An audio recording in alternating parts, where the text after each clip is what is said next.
তোমরা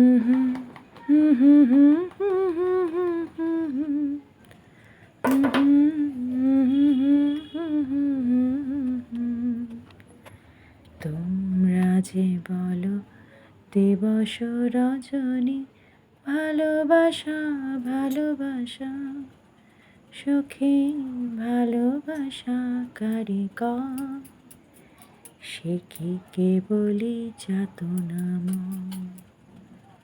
আজকে না বাড়িতেই একটা হোমমেড পিৎজা বানাচ্ছি। আর এই যে ডোটা বানিয়েছি সেটা একদম ময়দা দিয়ে বানাইনি, আটা দিয়েই বানিয়েছি। আর ঘরে যেটুকু যা যা ছিল, মানে পনির ছিল, প্লেন পনিরই দিয়েছি। পনিরটাকে আর মশলা করে সেটাকে যে তৈরি করব সেটা করিনি। আর ওই দিকের পিৎজাটা হয়ে গেছে, তাই ওটাকে আমি ওভেন ফ্রি হিট হয়ে গেছে তাই ওভেনে ঢুকিয়ে দিলাম। আর এদিকে এই পনিরটা জাস্ট আমি সস দিয়েছি, মেয়োনিজ দিয়েছি, দিয়ে ওই প্লেন পনিরগুলো দিয়ে প্রসেস চিজ আর ওটাকে কি বলে ভুলে গেলাম মজারেলা চিজ, হ্যাঁ মজারেলা চিজ দিয়েছি আর ক্যাপসিকাম দিয়ে আর কিছুটা গোলমরিচ, চিলি ফ্লেক্স আর একটু অরিগ্যানো দিয়ে ব্যাস ঝটপট বানিয়ে নিচ্ছি হোমমেড পিৎজা।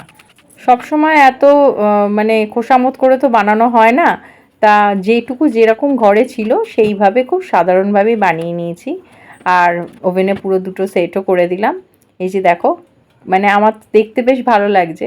এটা একটু বেশি মেয়োনিজ দেওয়ার চিজ দিয়েছি, ওটা একটু কম পড়ে গেছে। আসলে প্রথম দেওয়ার পরে বুঝতে পারিনি, দেওয়ার পরে যখন ওটা মেল্ট হয়ে যায় তখন বুঝতে পারলাম যে না অনেকটাই কম দিয়ে দিয়েছি মেয়োটা, এই কী বলে চিজটা। মাঝে মাঝে এরকম সারপ্রাইজ দিতে বেশ মজাই লাগে। আর যেহেতু ও জানে না যে আমি ঘরে পিৎজা বানাচ্ছি, ও আসবে যখন দেখার পর ওর মুখের এক্সপ্রেশনটা দেখতে আমার বেশ মজাই লাগবে। এই ছোট্ট ছোট্ট খুশিগুলোর মধ্যেই তো অক্সিজেন পাওয়া যায়। তাহলে এখনকার জন্য রাখি, পরে আবার আড্ডা দিতে চলে আসবো তোমাদের সাথে। টাটা।